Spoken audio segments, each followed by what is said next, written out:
주일 예배 오신 여러분 환영합니다. 박수 한번 쳐주세요. 예. 예, 그러면 사도신경 하심으로 우리 예배 시작하겠습니다. 나는 전능하신 아버지 하나님, 천지의 창조주를 믿습니다. 나는 그의 유일하신 아들 우리 주 예수 그리스도를 믿습니다.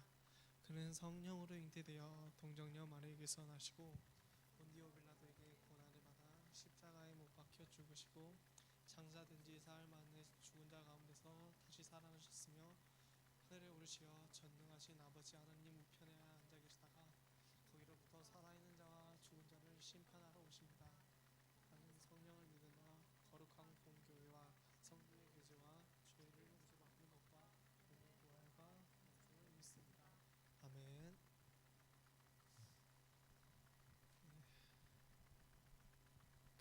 예배소서 6장 22절 우리 사정을 알리고 또 너희 마음을 위로하기 위하여 특별히 그를 너희에게 보내었노라.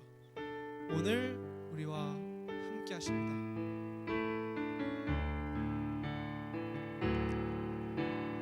고단한 인생길 힘겨운 오늘도 예수 내 마음 아시네.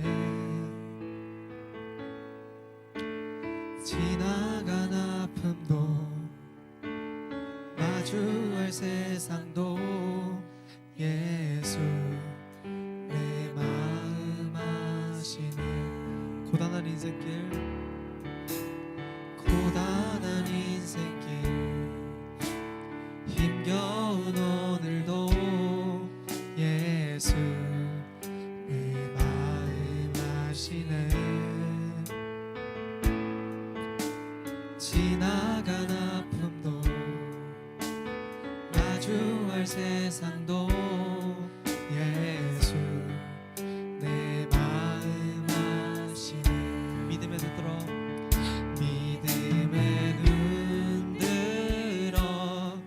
주를 보리. 이 또한 지나가리라. 주어진 내 삶의 시간 속에 주의 뜻 알게 하소서. 하루를 살아도 기쁨으로 가리. 예수 늘 함께 하시네. 후회도 염려도 온전히 맡기리. 예수 늘 함께 하시네. 믿음의 눈 들어 주를 보리. 이 또한 지나가리라. 주어진 내 삶의 시간 속에 주의 뜻 알게 하소서. 믿음의 눈 들어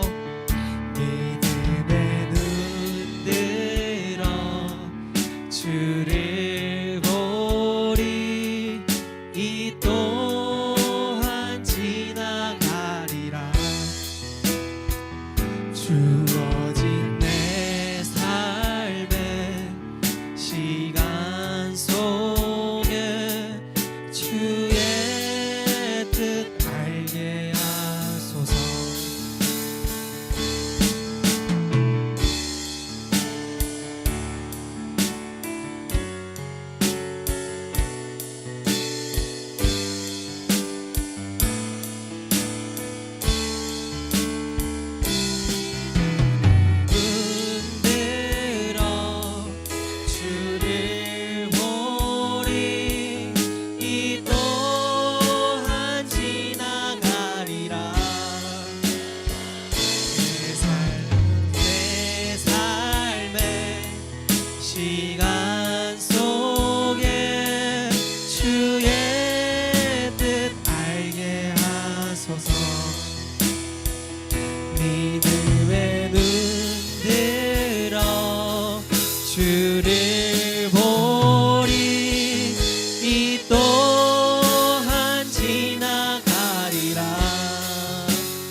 하소서.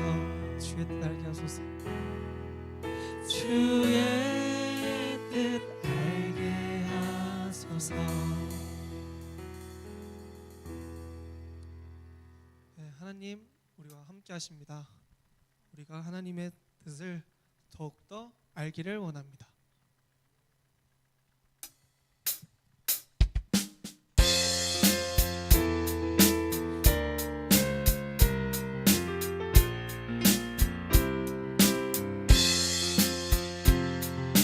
내 마음을 가득 채운 주 향한 찬양과 사랑 어떻게 표현할 수 있나. 수많은 찬양들로 그만 표현할 길 없어 다시 고백합니다. 다시 한번. 내 마음을 가득 채운 주 향한 찬양과 사랑 어떻게 표현할 수 있나. 수많은 찬양들로 그만 표현할 길 없어 다시 고백합니다. 사랑해요. 주 사랑해요. 온 맘 다하여 말로 다 할 수 없어. 주 사랑해요. 찬양 받아주소서. 주 해요. 온 맘 다하여 말로 다 할 수 없어. 주 사랑해요. 찬양 받아주소서.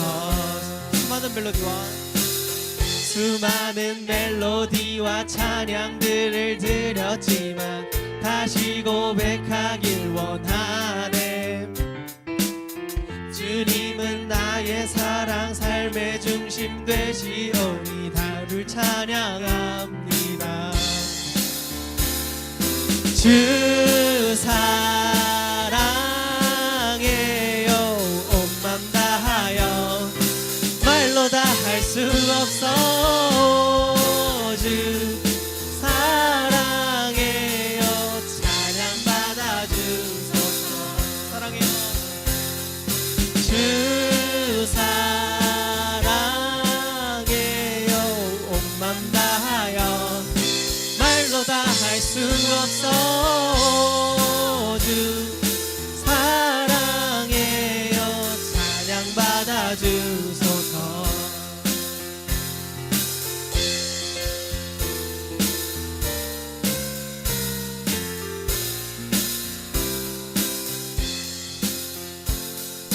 주님 사랑 다시 고백하는 새날 주님 찬양해요.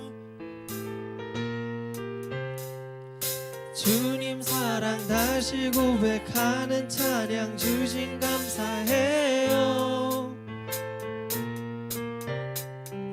주님 사랑 다시 고백하는 사랑 주신 찬양해요. 주님 사랑 다시 고백하는 찬양 주심 감사해요. 사랑해요. 주 사랑해요. 온 맘 다하여 말로 다 할 수 없어.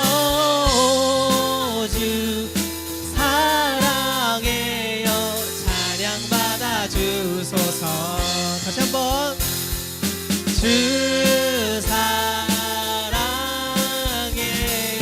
온 맘 다하여 말로 다 할 수 없어. 주 사랑해요. 찬양 받아주소서.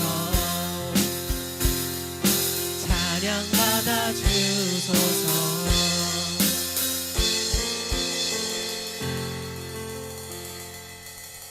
네, 여러분 주님께 드리는 찬양이 너무나 떨리네요.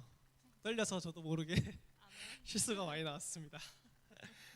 예, 또 우리 마음에 주향한 찬양과 사랑하길 가득했으면 좋겠습니다. 하나님의 크신 계획 속에서 쓰임 받는 우리 되었으면 좋겠습니다.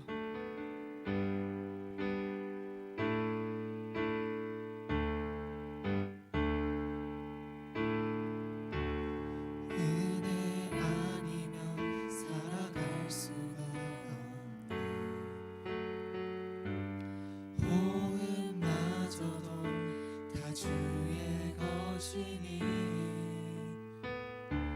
세상 평안과 위로 내게 없어도 예수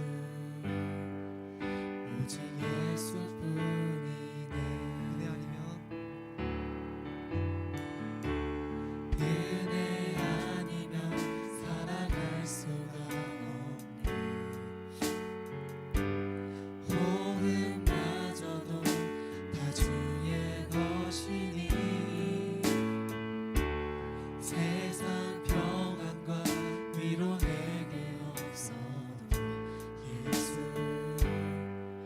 오직 예수뿐이네. 그 신계획 다 볼 수도 없고 작은 고난에 지쳐도 주께 묶인 나의 모든 삶 버티고 견디게 하시네. 은혜 아니면 살아갈 수가 없네. 나의 모든 것 다 주께 맡기니 참된 평안과 위로 내게 주신 주 예수 오직 예수뿐이네. 그 신계획 그 신계획 다 볼 수도 없고 작은 고난에 지쳐도 주께 묶인 나의 모든 삶 견디고 견디게 하시네. 은혜 아니면 살아갈 수가 없네. 나의 모든 것 다 주께 맡기니 참된 평안과 위로 내게 주신 주 예수 오직 예수뿐이네.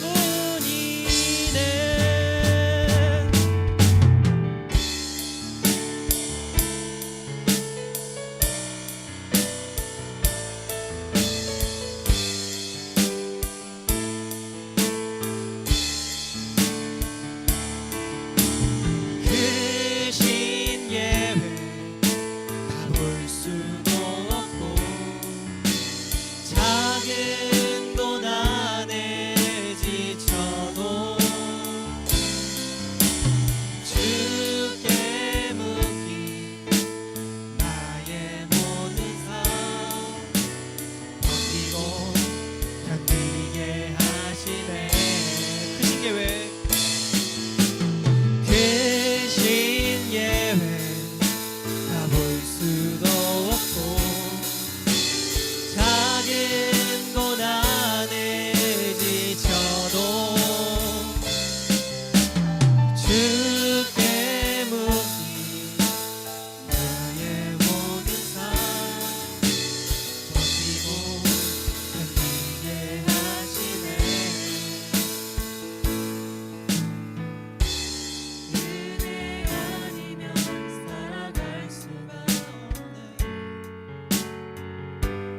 나의 모든 것 다 주께 맡기니 참된 평안과 위로 내게 주신 주 예수 오직 예수뿐이네. 예수 오직 예수뿐이네.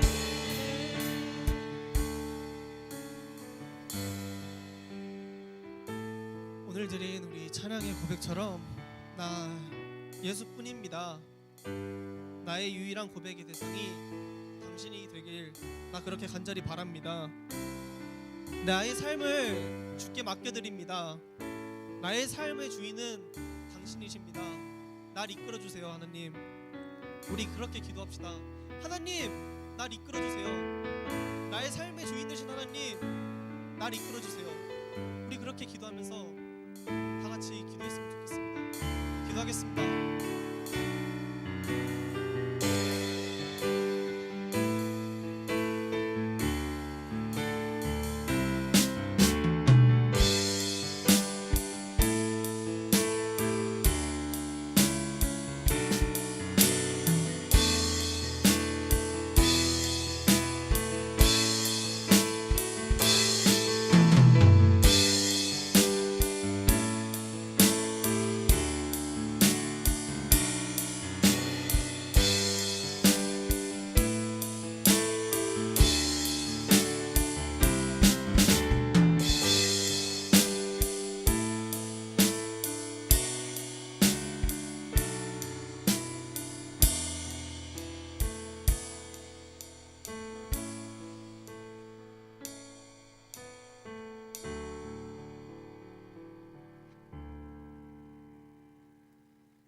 기도드리겠습니다.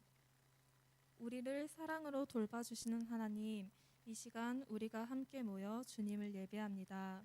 오직 주님만이 우리 안에 거하시고 모든 눈과 마음이 주님을 향하도록 우리의 예배를 다스려 주세요. 사랑과 용서의 한계가 없으신 주님, 우리가 주님께 값없는 은혜를 입었으니 주님을 닮아가길 원합니다.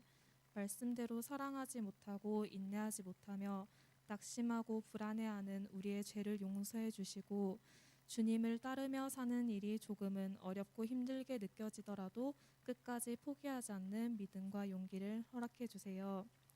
청년부 수련회가 예정 중에 있습니다.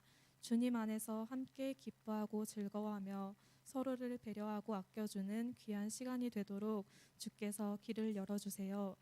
준비하는 임원들과 목사님께 주님의 크신 은혜와 축복이 함께하길 기도합니다. 청년들 모두가 같이 기대하고 또 기도하는 수련회가 되도록 주님 함께해 주세요. 말씀 전해주시는 목사님께 능력 부어주셔서 일상에서 기억하고 실천하는 삶의 말씀이 되도록 인도하여 주소서. 감사드리며 거룩하신 우리 주 예수 그리스도의 이름으로 기도드립니다. 아멘.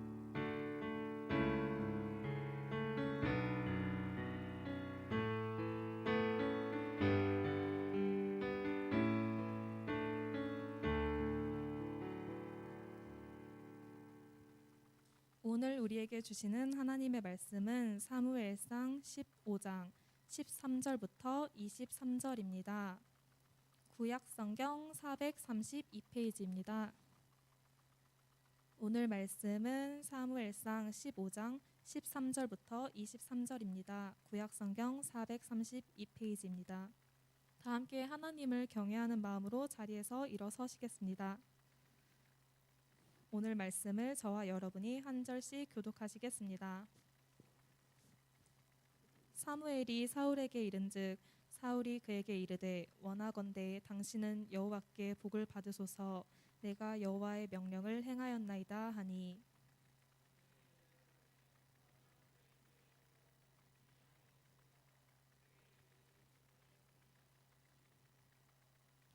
사울이 이르되 그것은 무리가 아말렉 사람에게서 끌어온 것인데 백성이 당신의 하나님 여호와께 제사하려 하여 양들과 소들 중에서 가장 좋은 것을 남김이요 그 외의 것은 우리가 진멸하였나이다 하는지라.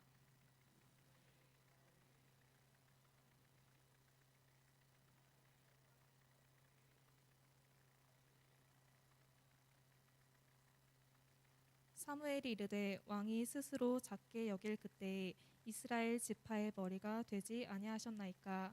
여호와께서 왕에게 기름을 부어 이스라엘 왕을 삼으시고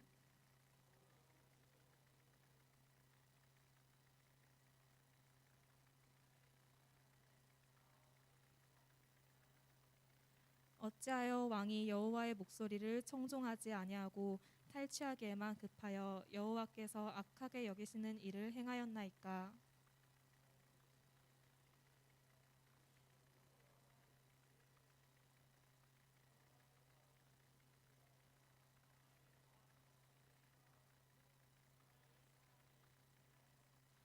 다만 백성이 그 마땅히 멸할 것 중에서 가장 좋은 것으로 길갈에서 당신의 하나님 여호와께 제시하려고 양과 소를 끌어왔나이다 하는지라.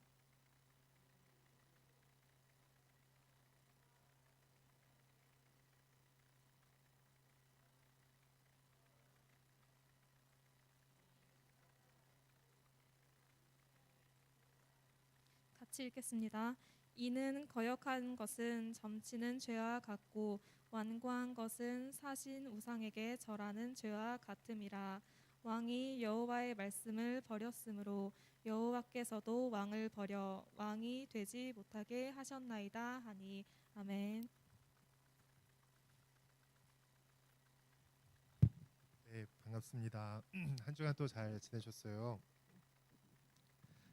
성경 봉독하는데 이 PPT랑 PPT 개역 개정과 한글판이 좀 섞였던 것 같아요, 그렇죠? 그래서 성경 읽으면서 저도 계속 헷갈려가지고 그랬는데 오늘 계속 사무엘상 말씀입니다. 여러분 큐티 하면서 이 말씀을 쭉 같이 나누는 이유는 우리가 이제 어떤 흐름들을 같이 볼 수 있기 때문이죠. 그래서 매일 성경 교재 그 큐티 책 가지고 하는 내용들을 쭉 보고 있습니다.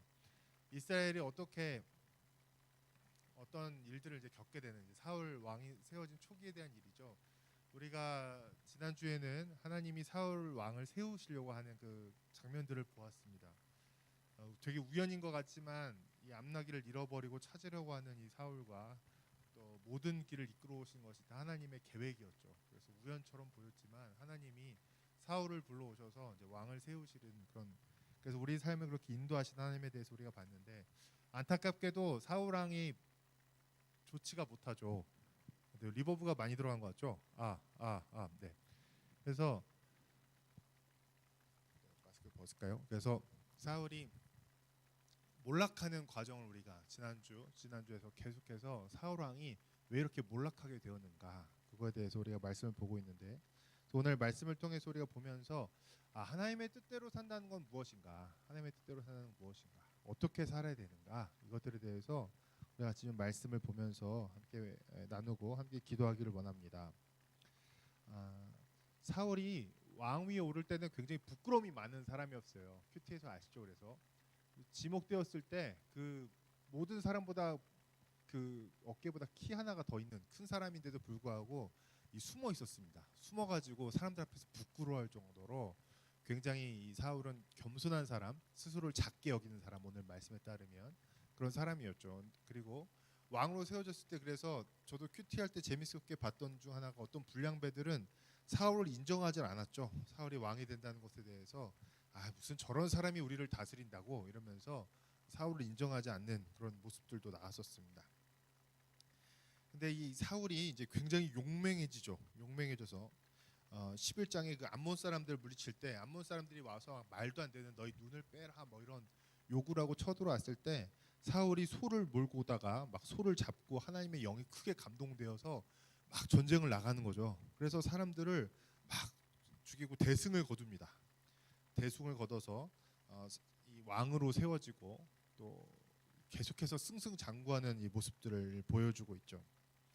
근데 이 사울이 계속해서 하나님의 말씀에 이제 순종하지 않으면서 점점 몰락하게 되는 과정이 나와요. 이 과정들이 나오는데 왜 사울이 이렇게 되었는가? 첫 번째는 우리 읽지 않았지만 여러분 아시리아 큐티 했다고 믿고 우리 13장에 있었던 이야기입니다.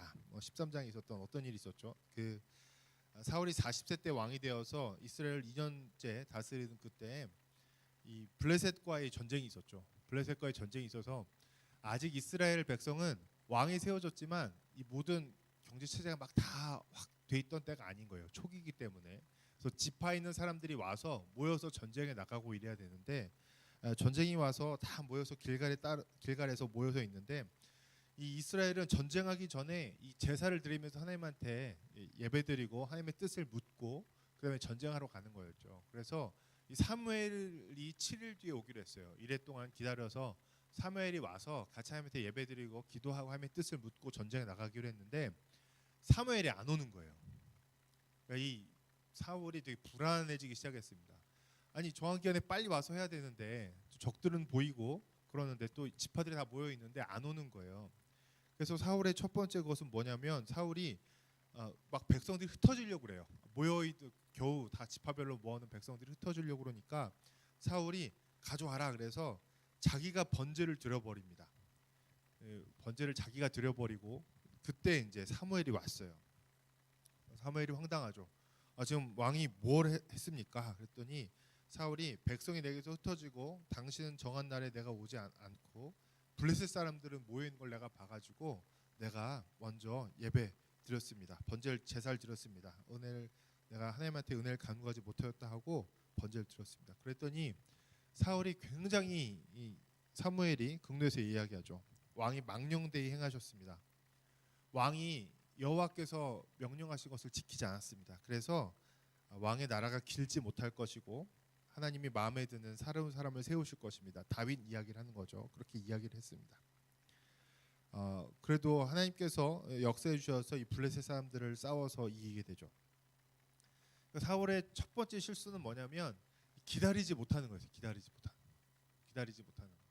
여러분 우리도 하나님의 뜻에 따라서 살아야 되는데 그것에 대해서 우리를 힘들게 한 게 뭐냐면 이 불안과 두려움입니다. 불안과 두려움. 그래서 이거 빨리 하나님이 응답하셨으면 좋겠고 내가 이렇게 돼야 되는데 하나님한테 내가 나름대로 기도도 하고 이렇게 하나님 이렇게 해주시면 이렇게 하나님의 뜻인 줄 알겠습니다. 이렇게 하면서도 하나님의 뜻이 뭔지 깨달아지지 않을 때 그럴 때 그냥 내가 급하니까 내 뜻대로 막 하는 거죠. 불안과 두려움 때문에. 사울이 그랬던 것처럼 너무 불안하고 두려운 거예요. 백성들이 흩어질까 봐. 그러면 지게 될까 봐. 사람들은 모이고 또 사실 약속을 안 지킨 건 선지자잖아요. 사울의 입장에서는 억울했겠죠. 근데 사실은 그럼에도 불구하고 불안함과 두려운 상황에서도 이 사울은 하나님의 뜻을 기다렸어야 되는 거죠. 하지만 그렇지 못하고 자기 뜻대로 자기가 뭘 꺼내서 제사를 드리고 막 이렇게 했을 때 사울은 하나님으로부터 경고라기보다는 더 큰 왕의 나라가 길지 못할 것이다라는 아주 비극적인 그런 이야기를 듣게 됩니다. 우리도 그렇죠. 근데 사실 우리 대부분에게 우리 가장 큰 문제는 잘 구하지 않는 거예요. 구하지 않는 거. 저번에 기도 때도 얘기했던 것 같은데 우리는 사실은 너무 기도하지 않죠. 너무 기도하지 않습니다. 하나님의 뜻이 있고 인도하심을 믿다고는 아는데 사실 우리 안에 굉장히 큰 불안과 두려움이 있죠. 그래서 기도할 때 하나님의 뜻을 구하는 게 아니라 내 상황만 묵상하다가 끝나기도 하고 또 더 큰 문제는 뭐냐면 기도하고 하나님의 응답을 들어야 되는데 이 기도도 안 되니까 하나님의 응답을 듣는 것도 어떻게 하는지 모르는 거예요. 그래서 여러분 기도할 때 대부분 막 내 얘기만 하고 끝내죠. 처음에는 이제 집중도 안 돼서 내 상황만 생각하고 이거 빨리 시험 잘 봐야 되는데 이 직장 돼야 되는데 나 배우자 만나고 교제해야 되는데 막 이렇게 막 자기 생각만 하다가 기도하러 앉아서 그냥 막 자기 얘기만 하다가 그냥 가는 거예요. 사실 기도는 하나님의 음성을 들어야 되거든요. 기도가 대화라고 한다면. 근데 우리는 사실 너무 많은 생각에 사로잡혀 있고 내 불안과 두려움 가운데 하나님께 나아가기 때문에 또 차분히 계속해서 기도하지도 않아. 인생에 되게 중요한 문제들인데 그렇기 때문에 하나님의 응답을 못 듣고 사는 거죠.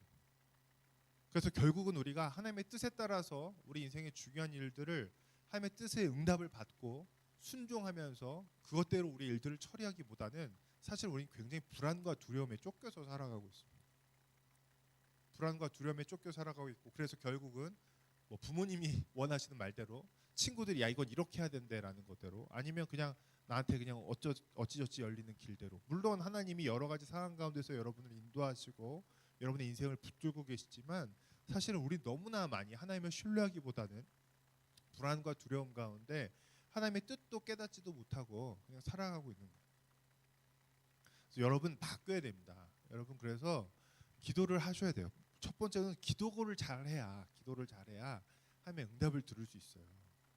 우리 하나님을 믿는다고 하고 찬양하고 예배할 때는 하나님의 뜻대로 살기 원합니다. 하나님의 뜻을 하지만 기도를 안 해. 하나님의 뜻을 구하지 않아. 이것은 여러분 고백과 여러분의 삶이 너무나 상반된 거죠. 여러분 기도하셔야 돼요. 여러분 지금 청년 때 너무나 중요한 인생의 문제들 있잖아요. 또 여러분 마음에 있는 문제들이나 여러분 삶에 있는 문제들이나 관계에 대해서나 재정에 대해서나 진로에 대해서 너무 많은 중요한 기도 제목들이 있잖아요. 중요한 것은 기도를 안 해. 하나님의 뜻에 인도하심을 받다고 하면서도 너무나 멀리 떨어져 있어요. 여러분 절대로 그렇게 하시면서 하나님께서 응답을 안 하십니다 이렇게 말하면 안 되는 거예요. 기도를 너무 안 하기 때문에 그렇습니다. 그래서 여러분들의 생각과 세상 사람들의 얘기 들었던 거 이건 이래야 된다더라 이런 모든 걸 내려놓고 하나님 앞에서 기도하는 시간을 먼저 가지세요. 기도하는 시간을 먼저 가십시오. 매일 하나님 여러분의 기도를 기뻐하십니다. 하나님한테 이것을 충분히 기도하는 거예요. 하나님 제 생각은 이렇고 여러분 대화하듯이 해도 돼요. 무슨 꼭 대표 기도 정해놓은 것처럼 하나님이 무슨 성경에 있는 단어들처럼 기도해야 들으시는 분이 아닙니다. 여러분 솔직하게 여러분 있는 언어 그대로 기도하십시오. 하나님 저 이거 좀 두렵습니다. 여러분의 마음을 솔직히 들여다보고 말씀하세요. 하나님 저 이거 시험 돼야 되는데 저 사람 만나야 되는데 저 관계에 이런 문제가 있는데 그대로 고백하고 하나님 이걸 어떻게 하면 좋을까요? 사실 여러분 기도하면서 잘 물어보지도 않죠. 여러분 물어보셔야 돼요. 그리고 여러분 기도는 솔직할수록 좋습니다. 하나님 제가 이것에 대해서 하나님의 뜻과 응답을 어떻게 할 수 있을까요? 정말 여러분이 하나님이 살아계신 분이라고 고백한다면 살아계신 분한테 이야기하듯이 이야기하시면서 하나님의 응답을 기다리십시오. 하나님 여러분에게 분명히 말씀하시는 분이시고 여러분의 삶을 인도하고 계시는 분이십니다. 첫날에서 당연히 무슨 우리가 그러면 이렇게 할 때마다 막 귀에 소리가 들리나요? 뭐가 보이나요? 뭐 상황이 하나님 이렇게 물론 하시는 경우도 없진 않아요. 없진 않는데 그런 특별한 경우로 여러분 나와하시는 경우 거의 없죠. 근데 하지만 분명히 여러분의 마음 가운데 말씀하시고 여러분의 상황을 열어주시고 여러분의 환경을 통해 역사하셔서 하나님은 여러분의 삶에 대한 분명히 하나님의 뜻들을 보이시고 인도해 가시는 거예요. 근데 그거를 깨달으려면 기도해야 되는 거죠. 그리고 이 응답을 듣고 순종하기 위해서는 하나님을 신뢰해야 되는 겁니다. 신뢰. 사실은 하나님의 뜻에 순종을 살아가는데 신뢰가 제일 어려워요. 신뢰가. 사울도 넘어졌던 부분이죠. 왜냐하면 현실 세계가 너무 크게 보이는 거예요. 그래 하나님한테 예배드리고 하나님의 뜻을 듣고 하나님한테 말씀드리고 그 다음에 전쟁을 해야지 이게 많은데 지금 사울의 눈에는 지금 그 힘센 블레셋 사람들이 이미 앞에 눈 쳐져 있는 게 진을 치고 있는 게 보이고 자기가 이제 왕으로 해서 이제 막 2년밖에 안 됐는데 모아놓았던 지파들이 전쟁이 시작되지도 않으니까 두렵고 불안해서 막 도망치는 게 보여. 그래서 뭐라도 해야 되겠는 거야. 뭐라도 해야 되겠는 거야. 그래서 하나님을 신뢰하지 못하고 자기가 기다리지 못하고 제사를 드려버리고 말죠. 하나님 제가 이 직장을 선택할까요? 아니면 제가 이런 시험을 준비할까요? 이 사람을 만날까요? 여러 가지 뜻을 하지만 사실은 여러분 내 뜻대로 하고 싶은 거죠. 이 상황이 빨리 이렇게 끝났으면 좋겠는 거죠. 정말로 여러분 하나님의 뜻에 순종하려는 마음이 있습니까? 하나님이 정말 여러분의 삶을 인도하시는 대로 여러분 정말로 그 뜻에 순종하길 원하십니까? 그렇다면 하나님을 신뢰하는 것이 필요하고 하나님을 신뢰하는 것에는 기다림이 반드시 필요합니다. 사실은 이 기다림이 우리의 믿음이 자라나는 시간이에요. 기다림이 우리의 믿음이 자라가는 시간입니다. 하나님은 괜히 하나님이 답이 늦으셔서가 아니라 다른 사람에 대한 응답을 많이 하셔야 되기 때문에 늦으셔서가 아니라 이 기다림을 통하여서 우리의 믿음을 하나님께서는 자라가게 하시는 거예요. 그거 외에는 우리의 믿음이 자라갈 방법이 없죠. 거의 뭐 하나님 우리가 기도하면 바로바로 하나님이 이야기하신다고 쳐봐요. 오늘 내가 이 문제 하나님 어떻게 할까요? 이거 이렇게 해라. 이제 어떻게 할까요? 이렇게 해라. 막 처음에 막 열리면 좋아하죠. 근데 이것은 기도하면 나오는 자동 응답기처럼 되면은 우리 믿음이 자라나지 않습니다. 그냥 기브 앤 테이크식으로 가겠죠. 관계라는 것이. 근데 우리가 이 기다림을 경험할 때 우리는 이 불안과 의심과 두려움과 여러 가지 악한 조건들을 거치게 되면서 하지만 그럼에도 불구하고 하나님은 나를 사랑하시는 분, 나에게 응답하시는 분, 나를 인도하시는 분이다라는 그 신뢰로 이 시간들을 지나갈 때 우리 믿음이 자라가게 되는 것이죠. 그래서 여러분 오늘 말씀을 기억하시면서 여러분 삶에 먼저 정말 하나님의 뜻을 구하십시오. 하나님의 뜻을 구하십시오. 마지 못해서가 아니라 급한 마음에 억지로 하는 것이 아니라 평소에 계속해서 구하십시오. 사울처럼 막 전쟁이 일어나서 막 사람들 눈앞에 있고 막 이런 상황에서 하나님의 뜻 구하는 거 정말 힘들어요. 참기가 힘들죠. 여러분 막 불안하잖아요. 여러분도 막 닥쳐서 시험 일자 닥쳐서 진로 결정해야 되는 중요한 시간 닥쳐서 기도하고 지금 누구 고백하기 전 준비 다 해놓고 막 닥쳐서 여러분 이런 거 말고 평소에 하나님의 뜻을 구하면서 하나님과 동행하면서 순종하는 것이 얼마나 중요한 일인지 모릅니다. 사울은 여기서 실패했던 거죠. 여기서 실패했습니다. 하나님을 신뢰하는 것을 실패한 겁니다. 그랬기 때문에 사울은 하나님으로부터 멀어지게 되고 또 어려운 길로 들어가게 됩니다. 두 번째 사울의 실패는 무엇이었냐면은 이 14장에 나오는 요나단 이야기가 있죠. 재밌는 이야기인데 여러분 뭐 사울의 실패 두 가지만 크게 알고 있을 텐데 저는 이 14장에 나오는 요나단과 있었던 이야기도 굉장히 중요한 사울의 실패였던 것 같아요. 뭐냐면 이 요나단 사울의 아들이죠. 아들이 뭐 사울한테 말하지 않고 사환을 데리고 블레셋 지정으로 갑니다. 그래서 막 전투를 하게 되는데 하나님한테 물어보죠. 주님, 만약 저 사람들이 이렇게 이야기하는 것이 하나님의 뜻이면 우리가 전쟁하러 올라가겠습니다. 그래서 기도하고 또 아주 유명한 말 여호와의 구원은 사람이 많고 적음에 달린 것이 아니다 이렇게 이야기하고 그 잠복해 있다가 올라가서 큰 전쟁을 일으키고 또 큰 승리를 거두게 됩니다. 근데 막 전쟁에서 승리를 일으키고 사울도 막 그렇게 해서 이스라엘 백성이 막 전쟁에 참여하고 막 전쟁이 일어나게 됐는데 어떤 일이 벌어지냐면 13절 24절에 갑자기 어떤 말이에요. 이스라엘 백성들이 피곤하였더라 이런 말이에요. 피곤하였더라. 왜 피곤했냐면 다른 게 아니라 사울이 백성들한테 맹세를 시킨 거예요. 오늘 이 전투가 끝날 때까지 저녁에 다 해질 때까지 어떤 음식물이든 먹는 사람은 저주를 받을 것이다. 이 금식을 시킨 건데요. 이 금식이 사실 이제 금식에 여러 이유가 있죠. 이 회개할 때 금식을 하고 간절히 원하는 것이 있을 때 금식하면서 하나님한테 매달리고 중요한 문제가 있을 때 이런 금식들이 있는데 사울은 이 전쟁 상황에서 금식을 한 건데 사실은 사울이 금식을 선포한 이유는 굉장히 형식으로만 종교적이었던 거예요. 하나님이 금식을 이야기하시지도 않았고 또 회개하면서 하는 금식도 아니고 지금 전쟁 중에 지금 백성들이 힘을 내서 먹으면서 싸워서 다 이렇게 해야 되는데 지금 사울은 이 전쟁에 굉장히 자기가 종교적인 의미를 부여한 겁니다. 그래서 아무것도 먹지 마라. 먹는 사람은 저주를 받을 것이다. 심지어 협박까지 했죠. 협박까지. 그래서 어떻게든 이 금식처럼 보이는 이 종교적 행동을 통해서 하나님의 도움을 힘입어서 블레셋을 박살내겠다라는 이 사울의 종교적인 하지만 하나님으로부터 온 것이 아닌 그런 열심이 가미되어 있죠. 백성들이 다 배고픈데 그 땅에는 꿀이 많았어요. 그러니까 이때 석청이라고 하죠. 이 돌에 꿀들이 있고 이때 당시 나무에 있는 꿀들이 떨어지는 경우가 있다고 그래요. 돌판에 나무 사이에 있던 나무가 깨지면서 나무 사이에 있던 꿀들이 떨어지는데 백성들이 전쟁하는데 배가 너무 고픈데 막 꿀들이 가득한데 못 먹는 거예요. 근데 문제가 뭐였냐면 요나단은 먼저 선발대로 두 명이 나왔기 때문에 이 사울이 한 얘기를 못 들었죠. 음식물을 먹는다면 죽을 것이다. 그래서 이 요나단은 지팡이로 해서 딱 벌집에 꿀을 찍어서 입에 대니까 성경의 표현대로 눈이 밝아졌다. 그러니까 이 기력이 확 살아나는 거죠. 그랬는데 이제 백성들이 난리가 났죠. 오늘 당신의 부친이 백성한테 맹세를 시켰습니다. 누구든지 꿀을 먹는 사람은 음식물을 먹는 사람은 저주를 받을 것이다.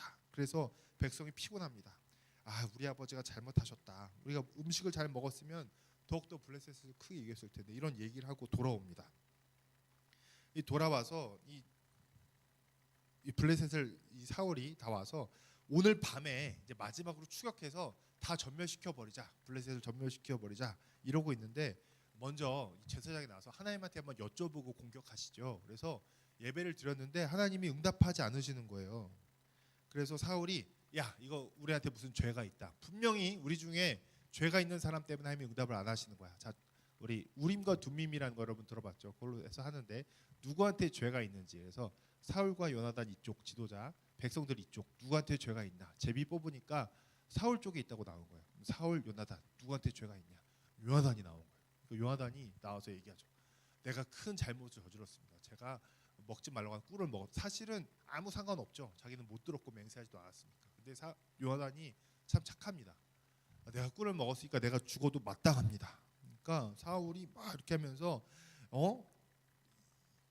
내가 반드시 죽을 것이다. 내가 반드시 죽을 것이다. 그러지 않으면 하나님이 내게 벌을 내리시고 또 내리기를 원하시고. 그러니까 굉장히 종교적 열정에 가득 차서 하나님과의 관계에 대해서 그렇게 생각을 하는 거죠. 하나님은 그것 때문에 벌하셔서 응답을 안 하시는 분. 이렇게 생각해서 요나단을 죽이겠다는 거예요. 그랬더니 오히려 백성들이 일어나서 말립니다. 아닙니다. 오늘 요나단을 통해서 하나님이 응답하셨고 하나님과 동역해서 요나단이 구원해서 우리가 블레셋을 이겼는데 절대로 그러면 안 됩니다. 그래서 사울이 굉장히 머쓱하게 계속 맹세했죠. 이거 먹은 사람은 죽일 것이다. 요나단 너 반드시 죽일 거야. 근데 이 백성들이 말려서 또 추격해서 더 하면 이길 수 있었을 텐데 이 비극적인 이런 이야기 때문에 백성들이 흩어져서 돌아갑니다. 저는 이 말씀을 묵상하면서 참 무서운 게 뭐냐면 하나님과 관계는 없는데 종교적인 열심이 큰 사람들이 있어요. 이 사람들이 문제입니다. 하나님과 관계없는 종교적 열심이 큰 사람들. 문제는 더 뭔지 아세요? 그런 사람들 굉장히 많고요. 그런 교회들이 잘 되는 교회도 많고요. 큰 교회도 많아요. 겉으로는 계속해서 기도도 열심히 합니다. 그리고 헌금도 많이 하고 봉사도 하고 교회도 커요. 장로, 집사, 권사, 심지어 목사예요. 근데 하나님과의 뜻과 관계없이 굉장히 종교적 열심을 가지고 극단적으로 하는 사람들 얼마나 많습니다. 사실 이런 것 때문에 우리 한국 교회가 세상에서 손가락질을 받고 있고 지금 우리가 이런 지경에 이르게 되는 것이죠. 사실은 예수님 때도 이런 사람들이 문제였어요. 이런 사람들 여러분 꼭 있습니다. 예수님 때는 바리새인들과 사두개인들이 문제였죠. 그래서 예수님이 그렇게 열심히 한 사람들한테 이 독사의 자식들아, 회칠한 무덤아, 겉은 번지르하게 보이지만 안에 죽은 자의 뼈가 가득한 회칠한 무덤들아. 사실 바리새인들 굉장한 사람들입니다. 일주일에 계속해서 정한 금식을 하고요. 금식 기도를 하고 11조 바카와 회양과 근체 이 곡식이었는데 11조는 그 하나하나 세서 11조를 드릴 정도로 말 정확하게 헌금하고 말씀 많이 읽고요. 말씀 달달 외웠죠. 가르치니까. 기도 많이 하고요. 근데 예수님은 그 사람들 향해서 누가 봐도 종교적으로 가장 열심히 있고 잘하는 사람들한테 예수님이 독사의 자식들이라고 너희도 천국에 안 들어가면서 다른 사람도 못 들어가게 막는 사람들이 저주를 하셨던 거죠. 사울도 그랬죠. 사울도 겉으로는 굉장히 종교적인 걸 갖춘 것 같아요. 하나님한테 물어보는 것 같고 백성들한테 금식을 선포하고 반드시 누구든지 죽일 것이다. 사랑하는 아들이죠, 요나단. 하지만 네가 어겼으니까 죽일 것이다. 사실 하나님을 굉장히 이방 사람들이 섬기는 것처럼 섬기고 있는 거예요. 종교적 형식만이. 하나님은 굉장히 살아계신 분이시고 인격적인 분이셔서 우리의 모든 삶과 함께 하시는 걸 버리고 자기 종교적 열심에만 사로잡혀 있는 거예요. 여러분 하나님과의 관계가 없으면 우리도 이런 사람이 될 수 있다는 걸 여러분 기억하셔야 됩니다. 우리도 예배 안 빠지고 헌금하고 다 하지만 삶을 보면은 하나님과 관계없는 삶을 사는 거예요.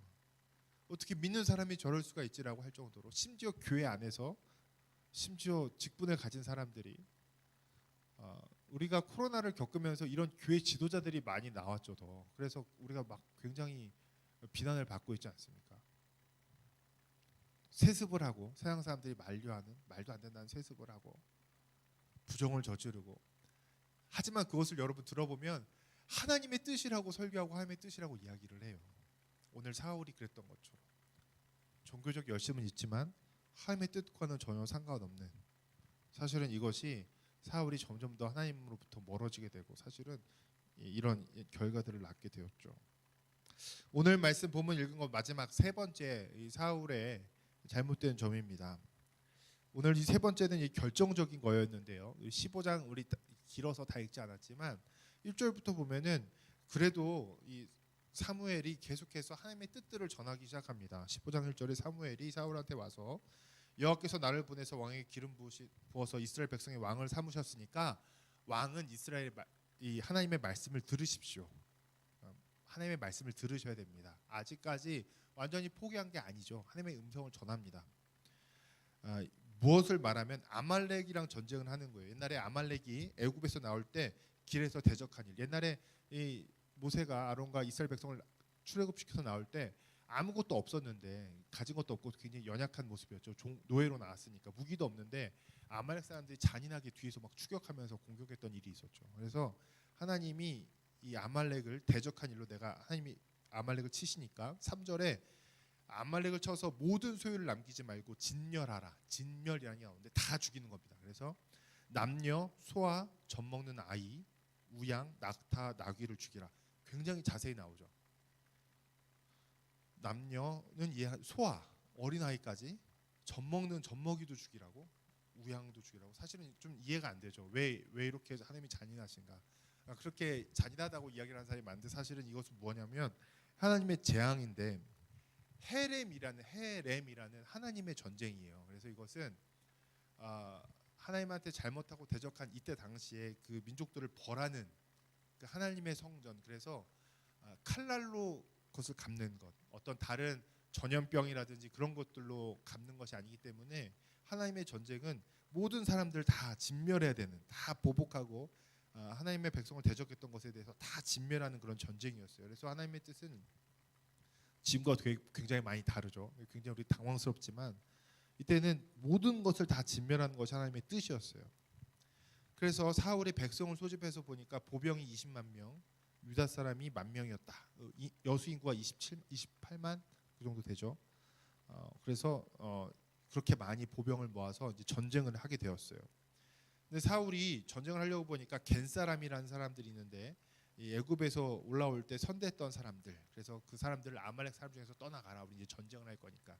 여기까지는 좋았어요. 근데 전쟁을 해서 이기고 문제는 15장 9절에 그의 양과 소의 가장 좋은 것, 기름진 것, 어린 양과 모든 좋은 것을 남기고 진멸하기를 즐겨하지 아니하고 가치 없는 것들만 진멸한다. 하나님의 말씀을 어긴 거죠. 다 진멸해야 되는 것이다라고 했는데 사울은 좋아 보이는 것들은 진멸하지 않았습니다. 그래서 10절에 이제 사무엘이 와서 이야기하는 거예요. 하나님의 말씀이 사울을 왕으로 세운 것을 후회한다. 그가 돌이켜서 나를 따르지 않고 내 명령을 행하지 아니하였습니다. 근데 이 사울은 자기 기념비, 전쟁 기념비를 세우고 길갈로 돌아갔습니다. 그래서 이 사무엘이 이 전쟁 기념비를 세우고 돌아간 사울을 만나서 하는 것이 이제 오늘 이 13절 오늘 말씀인 거죠. 그래서 사울이 오자마자 사울은 당당해요. 너무나 사무엘한테 내가 여호와의 명령을 행하였습니다. 사무엘이 어이가 없어서 14절에 그러면 내 귀에 들려오는 이 양 소리와 소의 소리는 무엇입니까? 다 죽이라고 그랬는데 이 소리는 뭡니까? 사울이 내가 아말렉 사람한테 끌어온 것인데 사울의 이 억양과 뉘앙스를 보세요. 굉장히 비겁한 사람입니다. 백성이 당신의 하나님 여호와께 제사하려 하여. 굉장히 이 변명 잘하죠. 자기가 이렇게 책임이 있는데 이 백성이 당신의 하나님한테 제사하려고 안 죽인 겁니다. 얼마나 이 변명이 대단하죠. 그래서 가장 좋은 것을 남겼습니다. 그 외에 우리가 진멸하였습니다. 사실 진멸이라는 건 다 죽이는 건데 그 외에 진멸하였습니다. 굉장히 이 사울은 말로 핑계를 잘 대는 사람이에요. 사무엘이 사울한테 가만히 계십시오. 지난밤에 여호와께서 말씀하신 것을 내가 말하겠습니다. 그러면서 17절부터 사무엘이 말한 것이죠.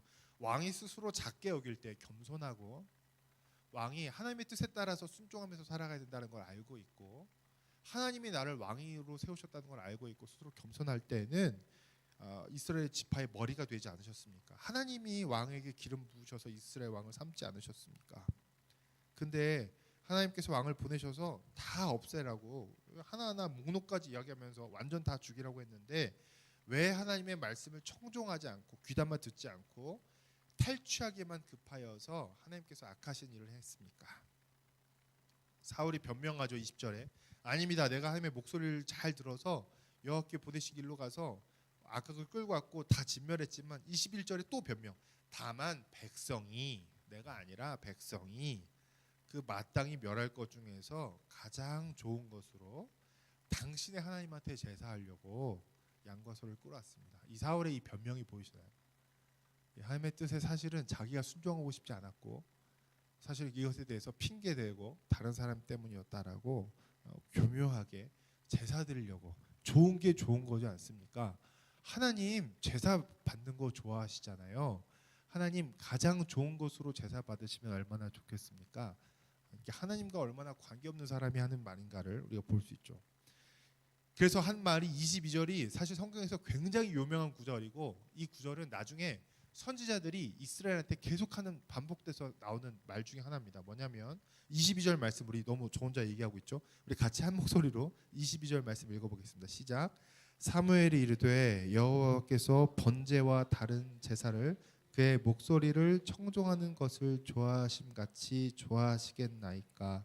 순종이 제사보다 낫고 순종의 기름보다 나으니. 사무엘이 이야기하는 것은 사울한테 하나님이 예배 받는 것을 더 제사 제물 받는 거 하나님이 좋아하시겠습니까? 하나님 아니면 하나님이 순종하는 것을 좋아하시겠습니까? 하나님은 순종하는 것을 좋아하신다. 순종이 제사보다 낫다. 하나님의 말씀을 듣는 것이 순양의 제일 좋은 기름보다 낫다. 이렇게 이야기하는 거죠. 여러분, 이 말씀은 사실은 오늘 우리에게도 굉장히 적용되어야 될 말씀입니다. 근데 우리도 여전히 이렇게 생각하고 있죠. 그러니까 사람들이 갖고 있는 종교심이라는 게 뭐냐면 아무리 잘못 살다가도 일주일에 한 번 제사 잘 드리면 신이 노염을 풀 거다. 무당들도 다 그런 식이죠. 뭐가 뭐 잘못했는데 무당이 복채 정성이 부족하다. 지성이면 감천이라고 더 큰 재물을 잡아서 이렇게 하면 액땜이 되고 모든 죄를 용서받는다. 제사 한번 잘 드리면 된다. 이것이 모든 무속 신앙과 일반 종교 사람들이 갖고 있는 종교심입니다. 이 마음들이 우리한테도 있어요. 그래서 우리도 삶은 엉망으로 살면서 주일날 와서 예배 한번 잘 드리면 되겠지. 매주 와서 그래서 우리가 하는 고백이 사실은 이 기도 필요한 기도지만 이게 계속 반복된다면 우리한테 문제가 있는 거죠. 우리가 지난 일주일 동안도 하나님의 뜻을 떠나서 막 살다가 와서 지금 용서해 주십시오. 사실 우리가 마땅히 해야 될 기도지만 이 기도가 계속해서 우리 개인에게 반복된다는 것은 죄를 회개하지 않았다는 거예요. 여전히 그냥 내 삶에서는 하나님의 뜻을 구하지도 않고 순종하지도 않고 살다가 주일날 와서 회개하고 다음날 돌아가서 또 하나님의 뜻을 구하지도 않고 내 뜻대로 막 살다가 또 주일날 와서 예배 한번 드리고 아니면 수련회나 이런 때 한번 기도 많이 해서 막 회개하고 다시 괜찮아진 것 같고 여러분 이 사이클이 반복되는 겁니다. 근데 오늘 사무엘을 통해서 사울에게 하나님이 분명히 이야기하시죠. 하나님이 예배 드리는 거 그거랑 하나님의 말씀을 따라 사는 거 어떤 거 좋아하시겠습니까? 하나님의 말씀에 따라서 순종하는 것이 예배 드리는 것보다 낫고 하나님의 말씀을 듣고 순종하는 게 헌금 많이 하는 것보다 낫고 뭐 찬양팀 하는 것보다 낫고 여러분 어떤 걸 갖다 붙일 수도 있죠. 근데 우리는 사실 좀 반대로 생각하고 있는 거죠. 여러분 이런 생각 너무너무 많이 퍼져 있어요. 그래서 최순실 그 국정농단 했던 사람도 어느 게 집사 헌금 많이 했다고 그러죠. 헌금 그렇게 많이 하는 것을 강조하는 한국교회 문화도 그렇고 뭔가 봉사하고 약간 종교 중독처럼 새벽기도 열심히 하고 뭐 종교적인 열심은 있어요. 사울처럼 모든 건 다 갖출 수 있지만 하나님의 뜻을 구하지 않고 그 뜻에 순종하지 않으면서 살아가는 사람들이 너무너무 많은 거예요. 그렇기 때문에 우리나라에 이렇게 많은 기독교인들이 있는데 사회와 세상은 변하지 않았고 오히려 우리는 맛을 잃어버린 소금처럼 지금 세상한테 밟히고 있는 거죠. 세상이 우리를 잘못해서 공격하는 게 아니라 우린 잘하고 있는데 공격하는 게 아니라 사실은 마땅히 하나님의 백성으로서 보여줘야 될 하나님의 백성다운 삶을 보여주지 못했기 때문에 지금 밟히고 있는 겁니다. 여러분 정말 우리가 회개해야 될 지점은 이거예요. 예배 한번 잘 드리고 예배 잘 드리고 종교적인 틀은 갖추고 헌금 많이 하고 막 이러면 하나님이 기뻐하시겠지. 와 우리 큰 예배당을 봐라. 기네스에 오른 세계에서 제일 큰 지하 예배당을 봐라. 이 수많은 성도들을 봐라. 많은 사람들이 드리는 그 예배에 굉장히 어떤 군중심이란 게 있거든요. 저도 그 예배당에서 예배 드렸었어요. 근데 굉장히 뭔가 거기가 아니면 그냥 은혜 받습니다. 그냥 많은 사람들이 모여서 정말 잘하는 찬양팀이 쫙 서서 정말 완전 프로 세션들이죠. 그 사람들이 하는 찬양을 하는데 감동과 은혜를 안 받는 게 이상한 거예요, 사실은. 근데 여러분 신앙은 거기서 드러나는 게 아니에요. 그런 사람들 강남에 뭐 큰 교회 다니면서 나 어느 교회 다녀 그러면 내가 마치 그 교회인 것처럼 그 교회 큰 크기만큼 내가 신앙이 좋은 것처럼 이야기하고 착각에 빠지는데 전혀 아닌 거죠.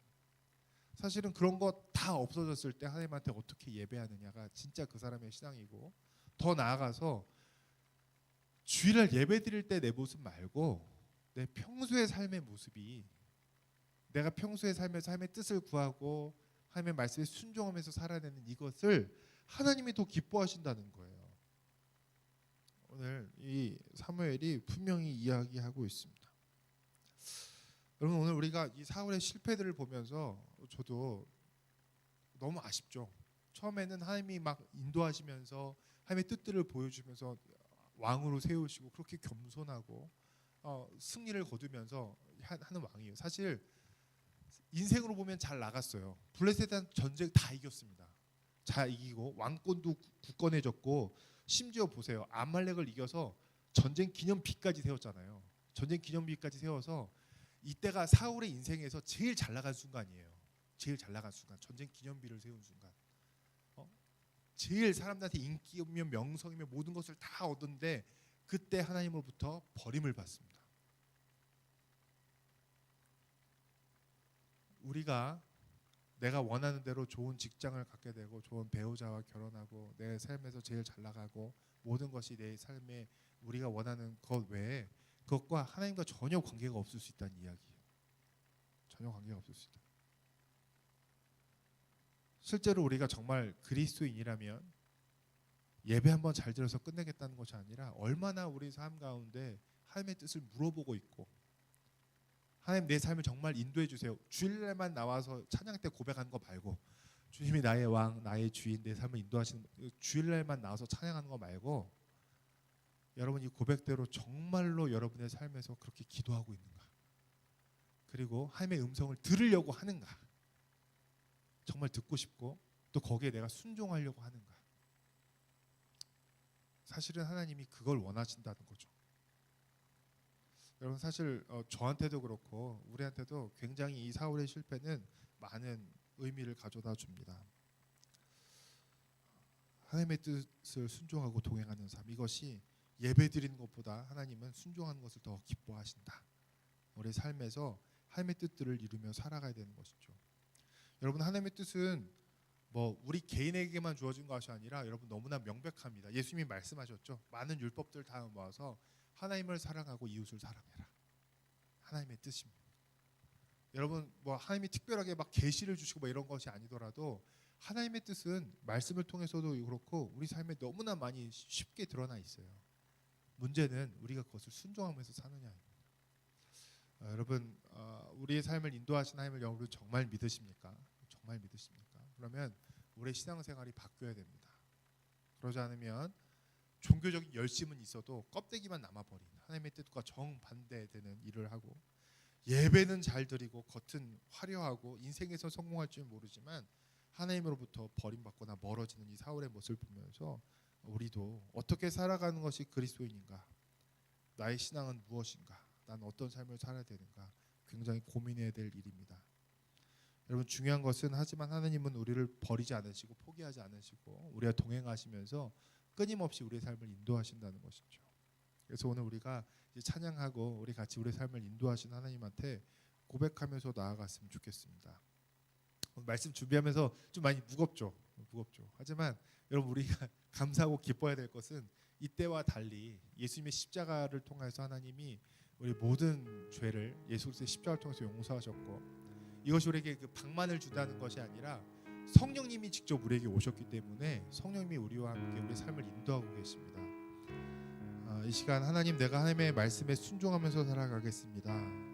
나의 삶을 구석구석 아시고 감찰하시고 나를 응원하시며 인도하시는 주님과 동행하면서 내가 하나님의 뜻을 선택하면서 살아가면서 나아가겠습니다. 같이 고백했으면 좋겠습니다. 오 주님 당하시는 내 삶 구석까지 오 주님 당신은 내 삶 구석구석까지 감찰하시며 나를 응원하시는 분 내 길을 밝혀서 영원한 생명의 길로 인도하시며 나를 격려하시는 분 그곳상은 갈등을 겪곤 하지만 항상 결국 당신을 선택합니다. 나의 유일한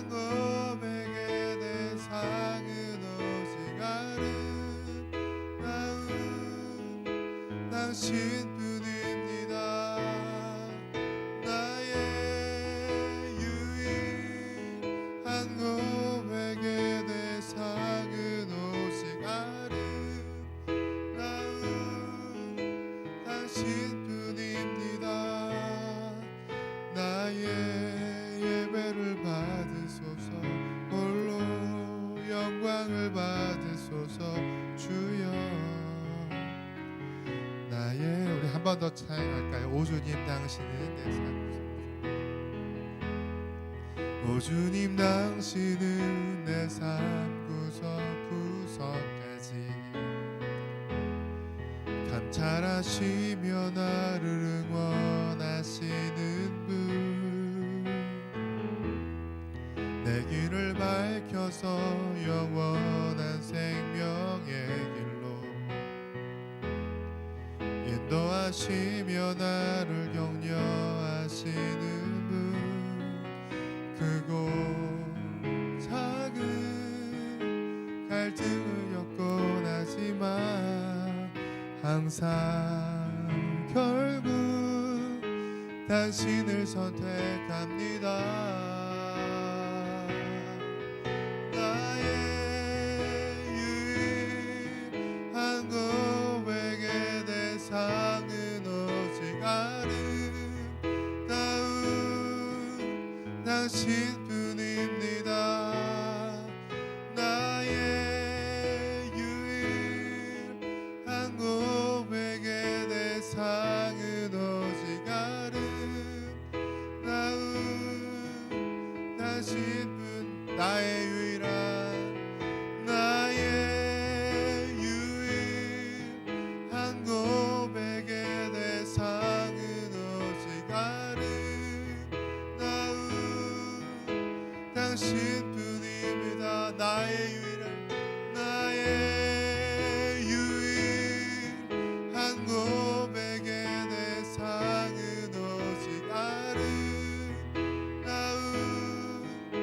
당신뿐입니다.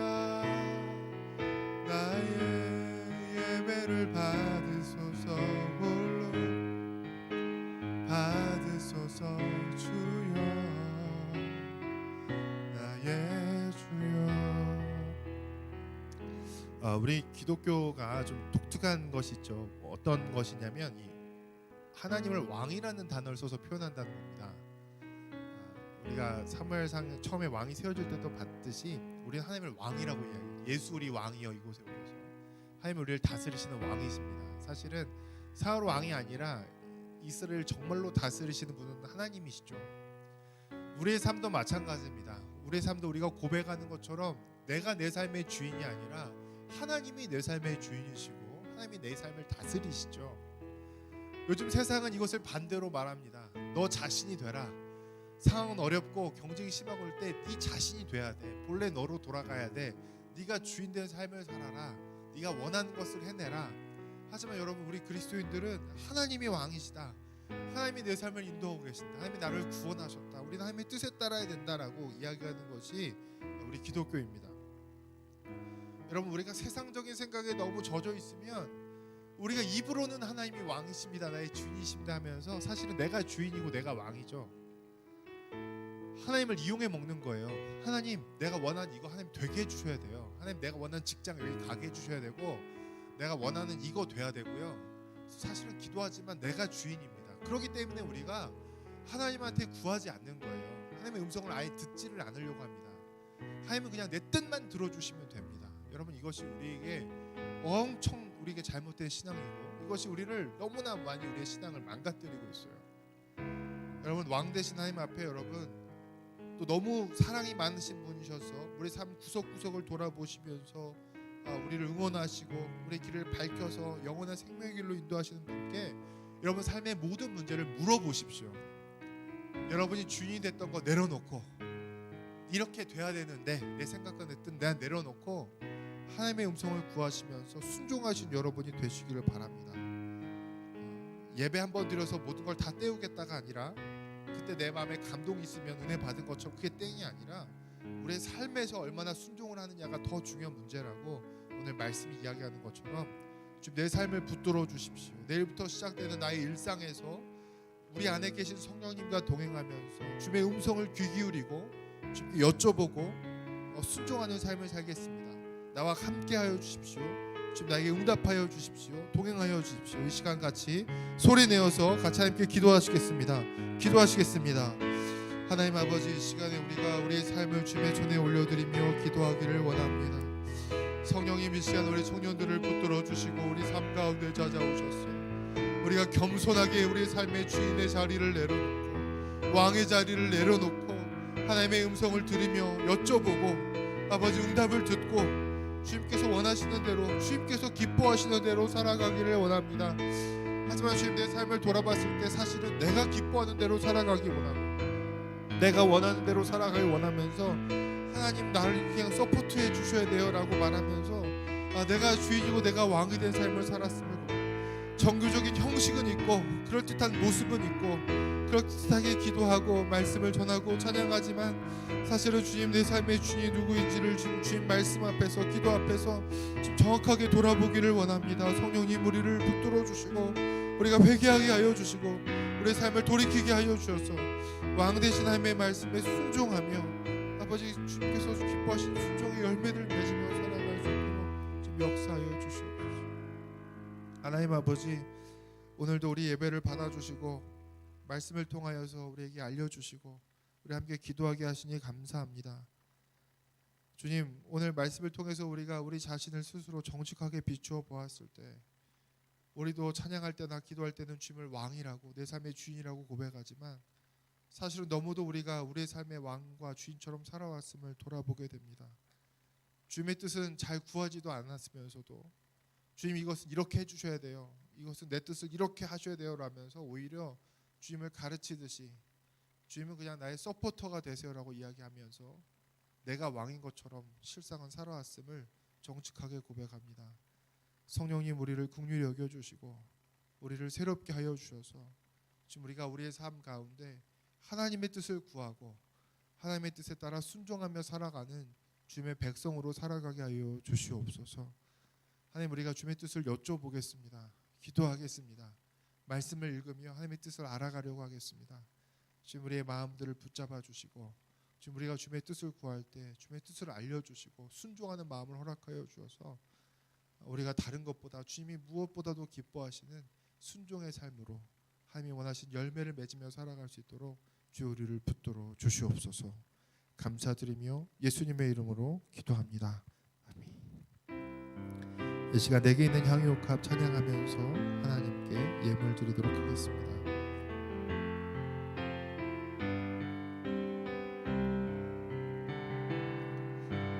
내게 있는 향유옥합 주께 가져와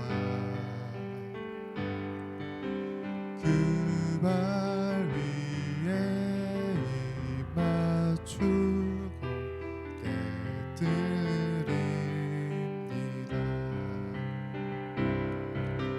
나를 위해 험한 산에 오르신 예수 거룩마다 크신 사랑 새겨놓았네. 기도하시겠습니다. 하나님 아버지 감사합니다. 우리에게 주신 모든 것이 하나님께서 허락하신 것임을 고백하며 감사하는 마음으로 주님께 예배드려 나올 때 예물을 가지고 나왔습니다. 주님 이 예물을 기쁘게 받아주시고 이 예물을 사용하여 주셔서 이 예물이 하나님의 나라와 복음을 위해서 사용되어지는 귀하고 복된 예물이 되게 하여 주시옵소서. 지금 사랑하는 우리 청년들의 삶을 주님께서 돌아보아 주시길 원합니다. 지금 이 시대에 한국이라는 땅에서 우리가 청년으로 살아가기가 굉장히 쉽지 않습니다. 일자리 문제들과 여러 직장인과 또 여러 앞에 삶의 길의 문제들이 결코 쉽지 않음을 주님 앞에 고백합니다. 하지만 주님 우리가 이 시대에 우상인 돈을 쫓지 않게 하여 주시고 하나님을 신뢰함으로써 살아가게 하여 주시고 주님께서 우리에게 매일매일 먹이시고 입히시고 우리의 길들을 인도하신다라는 그 믿음 아래 주님께 모든 것을 여쭤보며 주님의 말씀과 뜻에 순종하며 살아갈 수 있도록 우리에게 믿음을 더하여 주시고 우리의 삶을 돌보아 주시옵소서. 이제는 우리 주 예수 그리스도의 은혜와 하나님 아버지의 담이 없으신 사랑하심과 성령님의 교통교제 충만하게 하심이 오늘 하나님의 말씀을 들으며 주님께 우리의 삶의 모든 문제들을 여쭈어 보고 주님의 뜻에 온전한 순종으로 살아가기로 결단하는 사랑하는 청년들 머리 위에 그 가정과 학업과 그 직장과 모든 삶 가운데 이제로부터 영원토록 함께 하시기를 간절히 축원하옵나이다. 아멘.